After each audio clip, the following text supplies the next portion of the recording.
The Buffalo Bills just made a sneaky good signing going into the season. They've added Gabe Davis to our practice squad. We're going to talk about that today, but let me hit you with a little bit of memory lane here real quick. You know the game, the 13-second game. I was sitting in my father-in-law's basement watching this game. It was the best weekend of playoff football that I've ever seen, except for the fact that we lost that game. But hey, there's four touchdowns, 200 plus yards for Gabe Davis. He was a playoff legend. My heart was going up and down all game, especially the last 30 minutes of the game, the last 2 minutes of the game rather. But now Gabe Davis is back in Buffalo, and he's not a headliner anymore, but he is a sneaky good practice signing for our team.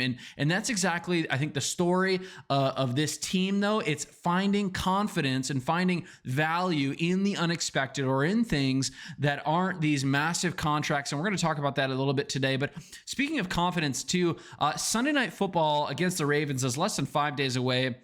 But we need to talk about the question here is which Buffalo team is going to show up? Is it going to be week 4 of last year's Buffalo team that got squashed by the Ravens, or was it January's redemption? So stick with me today, because by the end I'll tell you who is going to win this game 1 matchup, and how some of these moves and some of these matchups that we have are ultimately a confidence boost for us going into the beginning of the year. But hey, I want to talk a little bit about, again, Gabe Davis. He's not here as a wide receiver 1 or as a wide receiver 2, and I've just got the clip here of the game from a couple of years ago with Gabe Davis with those touchdowns. You can watch that if you want, but he's not here as a wide receiver 1 or wide receiver 2. He's just a guy who knows the system. He knows Josh Allen, and he knows how to make clutch plays when it matters most. And one of the things I really like about this signing is that he's a guy who can block downfield, who can put up a body in the red zone. He can run deep posts. And the market has cooled on him in such a way that we didn't have to give him the bag. We didn't have to give him the contract. We could sign him to our practice squad with very little to no cap implications, depending on how many games he plays for us. But that's why I'm calling this a sneaky good signing. This is a guy who we've added to our roster, who we could have potentially paid a couple years ago, but chose not to. And it's come back to, I think, actually benefit us. And yeah, he's got some injuries. He's got some drop concerns. And yes, he's coming off this torn meniscus, and he's recovering still. But this is just, again, a locker room signing that makes us deeper. It adds some value to us, it shows that our GM is still looking to make smart moves.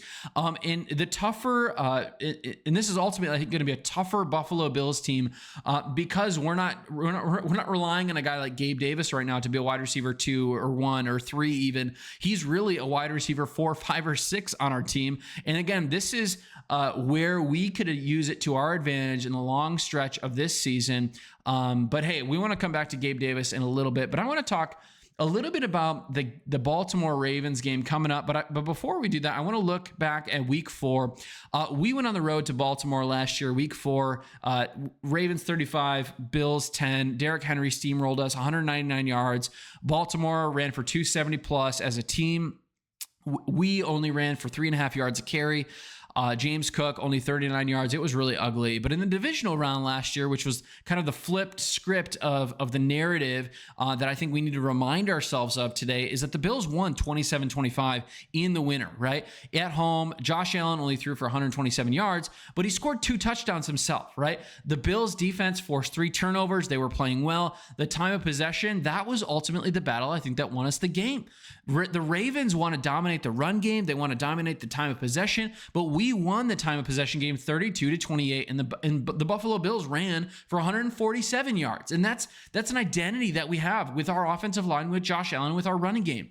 But the question is for us was, which game was real? Was it the Derrick Henry game where he gashed us and the Ravens ran for 270 yards, or was it the Bills game where we dominated the time of possession and that we ran the ball well? Well, I'll tell you, week 4, I don't think was Buffalo. Why? I think because we were missing guys like Bernard, who's going to match up really well with a guy like Derrick Henry. We were missing Milano. We were missing Teron Johnson. 3 core pieces of our defensive identity were out. And early on in the season, we were playing in at the Baltimore Ravens Stadium. And again, when you think about home field advantage, you think about how Josh Allen played in that game against the Ravens week 4. Like, the crowd sound matters, and when the crowd sound was on our side at Highmark in the playoffs, it mattered. It made the offense less good for the Ravens. It's going to do the same thing this upcoming week. But January's game was all about Buffalo. It was a complete team. We were able to play to our strengths. We had heavy fronts.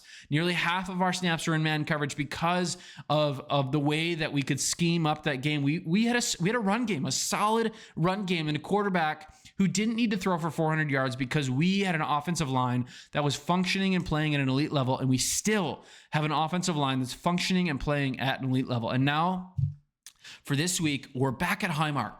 Right? Sunday Night Football is the final opener for the stadium at the Ross Highmark Stadium, right? In history. That matters. This is redemption with a megaphone. This isn't just a playoff game.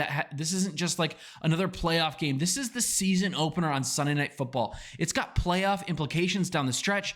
But again, let's not kid ourselves. Baltimore isn't weak going into this game. They do have some injuries, which I talked about yesterday with Jair Alexander, with Isaiah Likely, with DeAndre Hopkins. But they've added some really good guys, and they still have a healthy Lamar Jackson, and who's frankly a former All-Pro, former MVP, and they still have Derrick Henry, who again embarrassed us last September. But defensively, from last year, from week 11 on, they were really, really good.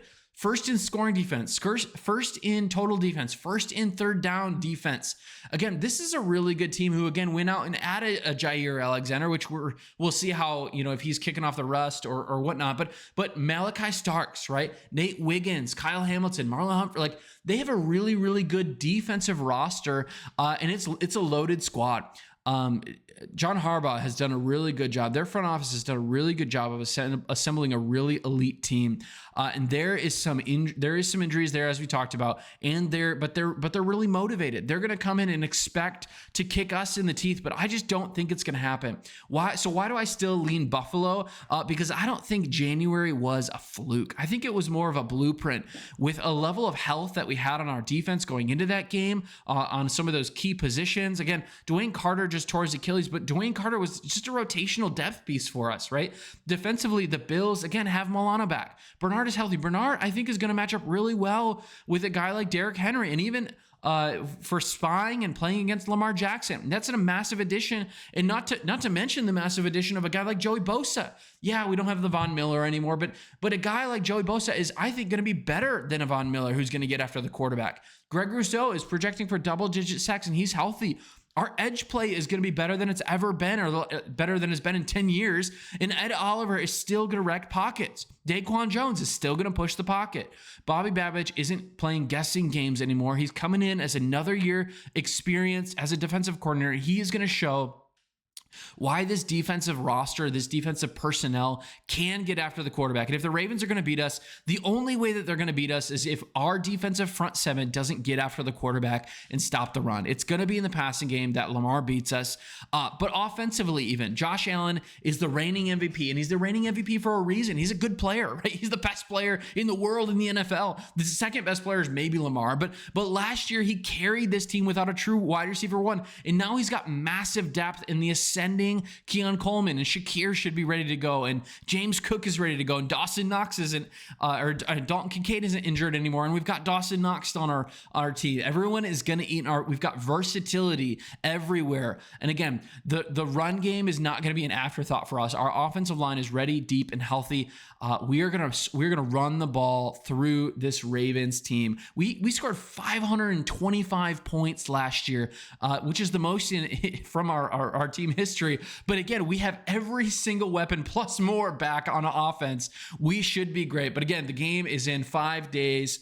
Or less than 5 days. It's coming up here. We are excited for the game. But just a quick, give me a comment below. What are you doing for the game? Where are you going to be watching it? Who are you going to be hanging out with? I'll be hanging out in my living room with my wife and my kids. It's going to be a great time. But comment below. What are you doing? But hey, and also let me know, what's your favorite tailgate food, or what's your favorite snack during a game? Honestly, I love the chippies with the dippy. Yeah, the salsas, spicy salsas, the guacs. I love the meat and cheese combinations with dips, the hot dips. Not a sponsor here, but if your dip is too thick, consider a different chip, right? Doritos, hashtag not a sponsor, not asking for a sponsorship, but my friend used to say that all the time and I really appreciate it. But hey, I want to tie Gabe Davis back into this at the end.